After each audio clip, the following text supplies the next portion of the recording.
भगवते वासुदेवाय। ऊनविंशोऽध्याय।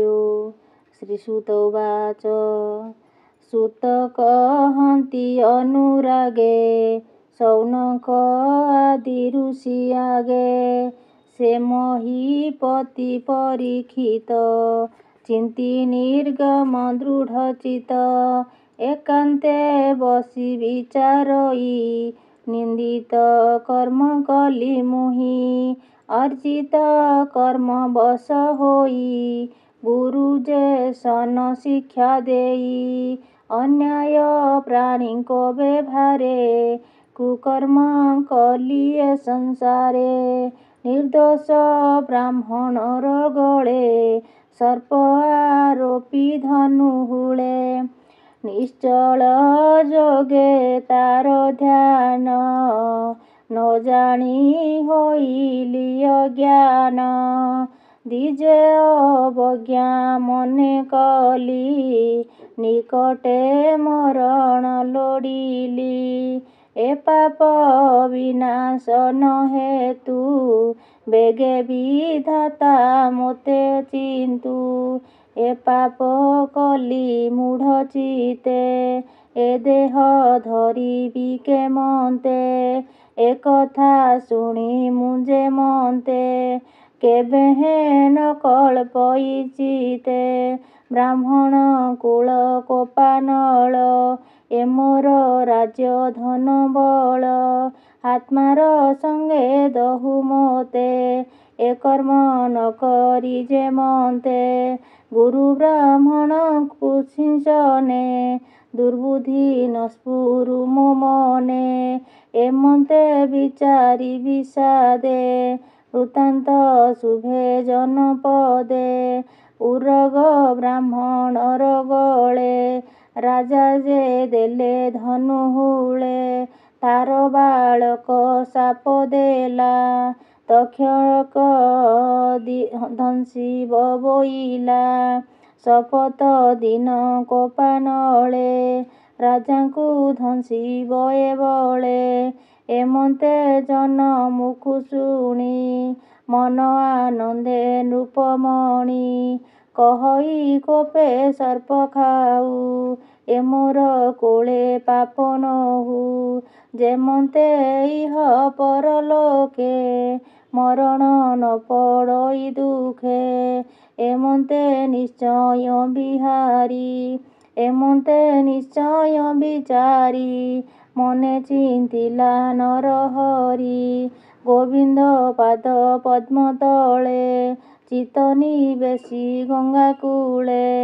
ଶ୍ରୀକୃଷ୍ଣ ଚରଣ ତୁଳସୀ ପାଦ ଉଦକରେ ଯେ ମିଶି। ଅତି ପବିତ୍ର ବହେ ବାରି ଉଭୟ ଲୋକ ପାପ ହରି। ପ୍ରାଣୀଙ୍କ ପ୍ରାଣ ତ୍ୟାଗ କାଳେ କେବା ନ ବସେ ତାଙ୍କ ତୁଲେ। ସେ ପଣ୍ଡୁ ବଂଶେ କାର୍ତ୍ତିକର ସକଳ ରାଜା ମଧ୍ୟେ ବର। ସେ ବର ନଦୀ ତୀରେ ଯାଇ ଚିତ୍ତେ ଗୋବିନ୍ଦ ପାଦ ଧ୍ୟାଇ। ବିଷୟ ସଙ୍ଗ ଦୂର କରି ଅର୍ଣ୍ଣ ପଦକ ପରିହରି।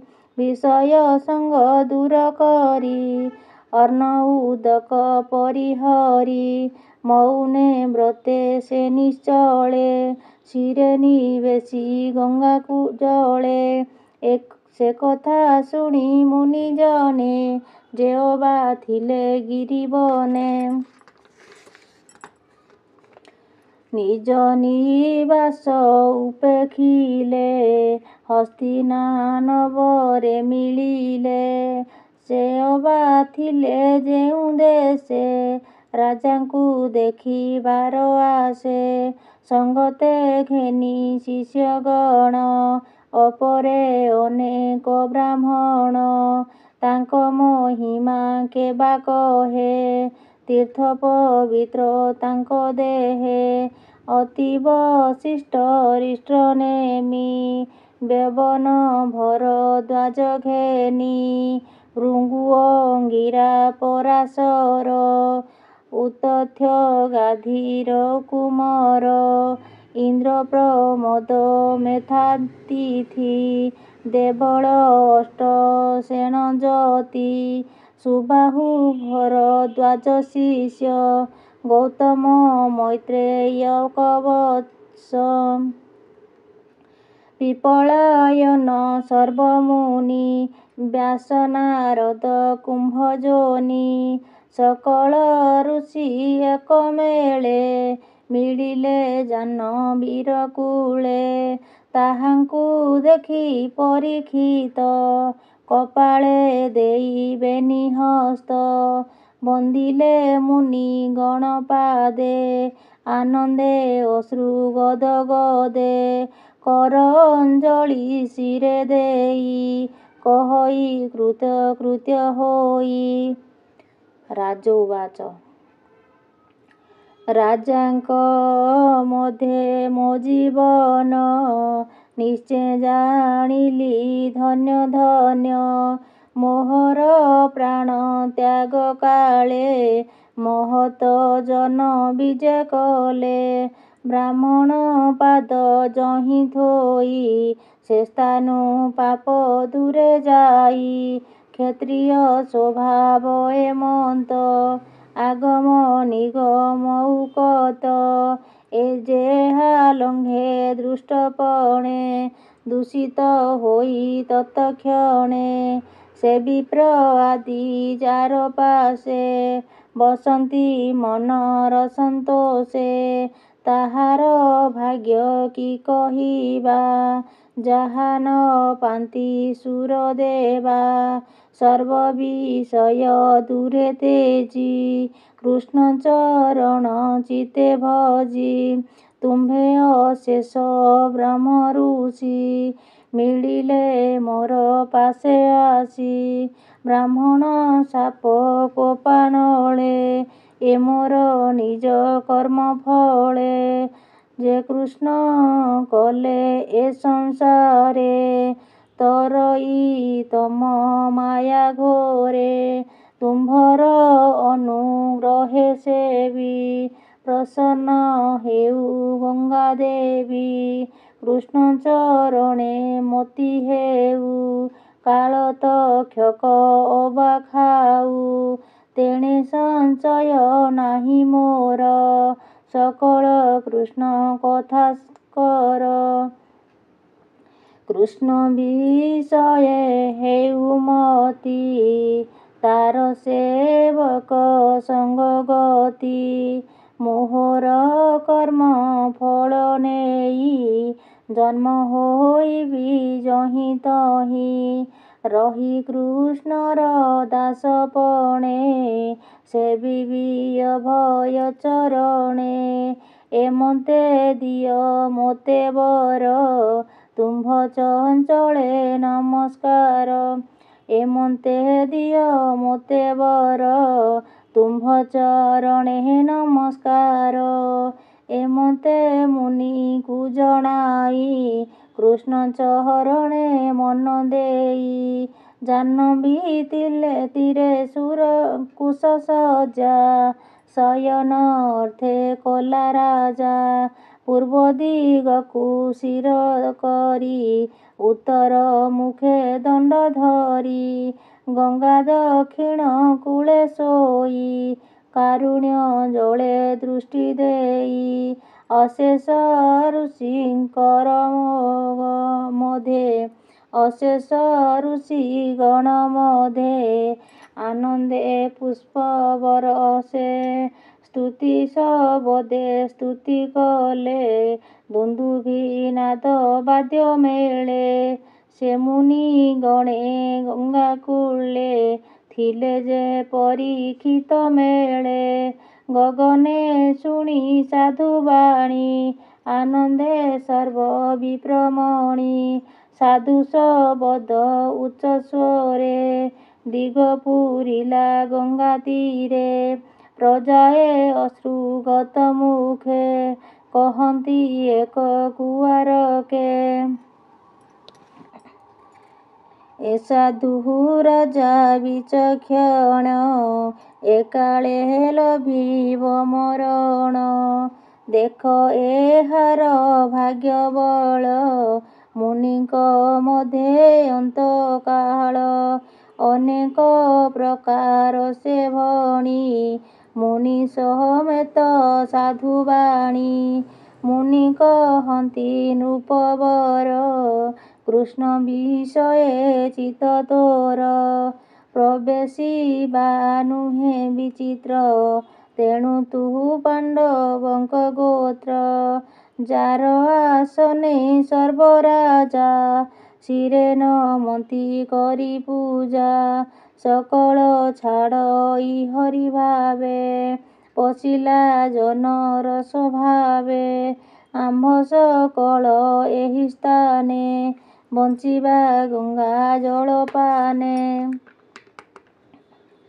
ଏ ନରପତି ଯେତେ ଦିନ ପ୍ରାଣ ଛାଡ଼ିବ କୃଷ୍ଣ ଧ୍ୟାନ ସୁଖେ ଲଭିବ ହରି ଲୋକେ ଯେ ସ୍ଥାନ ବିମୋହ ବିଶୋକ ଏ ଭାଗବତ ଯେ ଉତ୍ତମ ନିଶ୍ଚୟ ଲଭିବ ପରମ ଧାମ ଏ ମତେ ପ୍ରଜା ମୁଖୁ ଶୁଣି ମୁନି ସମିତେ ସାଧୁବାଣୀ ରାଜା ମଣିଲା ସତ୍ୟ ପ୍ରାୟେ ଚିତେ ନ ରହିଲା ସଂଶୟେ କୃଷ୍ଣ ଚରଣ ସେବା କଲେ ଅଶେଷ ପ୍ରାଣୀ ମୋହି ତଳେ ପୂର୍ବେ ଲଭିଲେ ହରି ଭାବ ସେ ବ୍ରହ୍ମା ବିଷ୍ଣୁଙ୍କୁ ଦୁର୍ଲଭ ଦେଖ ମୋହର ଭାଗ୍ୟ ବସୁ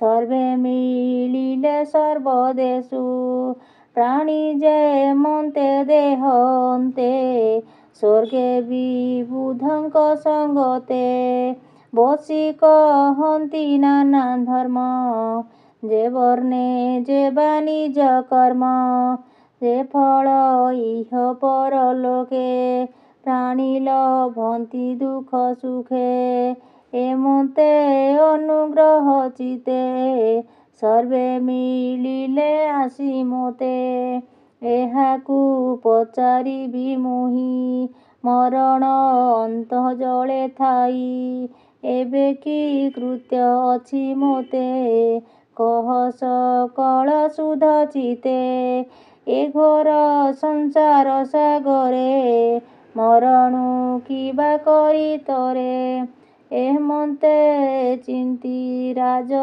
ଋଷି ସୁଖ ମିଳିଲେ ବେଗେ ଆସି ମହି ବ୍ରହ୍ମଇ ଇଚ୍ଛା ସୁଖେ କୃଷ୍ଣର ନାମ ଗାଇ ମୁଖେ ଲଖି ନ ପାରି ଯାର ଅଙ୍ଗ କ୍ଷଣ କ୍ଷଣକେ ନାନା ରଙ୍ଗ ନିରତେ ନିଜ ଲୋଭେ ଚୋଷ ସ୍ୱଭାବେ ଅବଧୂତ ବେଶ ନିଗୁଡ଼ ଜ୍ୟୋତିର୍ଭ୍ରମ ବର୍ଣ୍ଣ କାମିନୀ ବାଳକ ବେଢ଼ିଣ ଷୋଡ଼ଶ ବତ୍ସର ସୁନ୍ଦର ରୂପେ କି ଦେବା ପଟାନ୍ତର ନିବିଡ଼ ବେନି ଭୁଜ ସାଜେ ସୁନ୍ଦର କପୋଳ ବିରାଜେ ଅରୁଣାମ୍ବୁଜ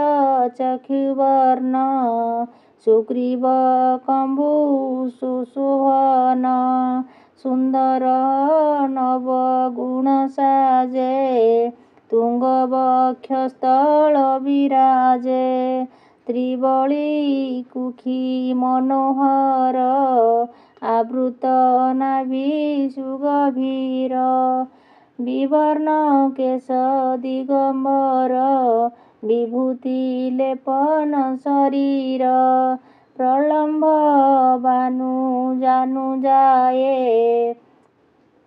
ପ୍ରଳମ୍ବ ବାହୁ ଜାନୁ ଯାଏ ଦିଶେ ଅମର ବର ପ୍ରାଏ ଶରୀର ସୁଚାରୁ କୁସୁମ ରୂପେ ତୁଳିତ ନୁହେଁ କାମ କିୟ ବା ଦେବା ପଟାନ୍ତର କାମିନୀ କୂଳ ମନୋହର ଏମନ୍ତେ ରୂପ ତାର ଦେଖି ମୁନିଏ ଆସନ ଉପେକ୍ଷୀ ଜାଣନ୍ତି ତାହାର ଲକ୍ଷଣ ପରମ ଯୋଗୀ କୃଷ୍ଣ ପୁଣ ବେଷ୍ଟିତ ଋଷି ଗଣ ମଧ୍ୟେ ପରମ ସକଳ ପରମ ଆନନ୍ଦେ ସୁକ ଆଗମ ଶୁଣି ରାଜା ତକ୍ଷଣେ ଆଣି ଅର୍ଘ୍ୟ ପୂଜା ବିନୟ ଭାବେ ଦଣ୍ଡଧାରୀ ଚରଣେ ନମସ୍କାର କରି ସ୍ତ୍ରୀ ବାଳକ ଯେତେ ଥିଲେ ତା ଦେଖି ଭୟେ ବାହୁଡ଼ିଲେ ରାଜା ପୂଜିଲା ମନ ତୋଷେ ସୁକ ବସିଲେ ରାଜା ପାଶେ ଶଶାଙ୍କ ଯେହ୍ନେ ତାରା ମେଳେ ବିରାଜେ ଗଗନ ମଣ୍ଡଳେ ପ୍ରସନ୍ନ ଚିତ୍ତେ ମୁନିବର ଆକୁଣ୍ଠ ଦିଶଣା ଯାହାର ସେ ମୁନି ପାଦେ ନମସ୍କାର କରି ଯୋଡ଼ିଲା ବେନିକର ନମ୍ରତା ବାକ୍ୟ ସୁଧାଧାର ମୁନିଙ୍କୁ ଚାହିଁ ନୃପବର ପୁଛଇ ବେନିକର ଯୋଡ଼ି ଚରଣେ ପୂର୍ଣ୍ଣ ପୂର୍ଣ୍ଣ ପଡ଼ି ରାଜୁବାଚ ଆଜ ମୋହର ଜନ୍ମ ଧନ୍ୟ କ୍ଷତ୍ରିୟ ଅଂଶେ ବିଦ୍ୟମାନ ତୁମ୍ଭେ ନିର୍ମଳ ବ୍ରହ୍ମ ଋଷି ଅତିଥି ରୂପେ ଅଛ ବସି ଦେଖି ମୋ ଆତ୍ମା କୃତ୍ୟ କୃତ୍ୟ ଦେହକୁ କଲି ତୀର୍ଥଭୂତ ତୁମ୍ଭର ଚରଣେ ବିଶ୍ୱାସ ପବିତ୍ର କଲି ଗୃହବାସ ଯାହାର ଦର୍ଶନ ମାତ୍ରେ ଦୁରିତ ନର ହୋଇ ଗାତ୍ରେ ସ୍ପର୍ଶ ପାଦ ଜଳ ଯହିଁ ସକଳ ତୀର୍ଥ ଫଳ ତହିଁ ଆଜ ଜୀବନ ମୋର ଧନ୍ୟ ଦେଖିଲି ତୁମ୍ଭର ବଦନ ଯେତେ ଦୁରିତ ଦେହେ ଥିଲା ତୁମ୍ଭ ଦର୍ଶନେ ଦୂର ଗଲା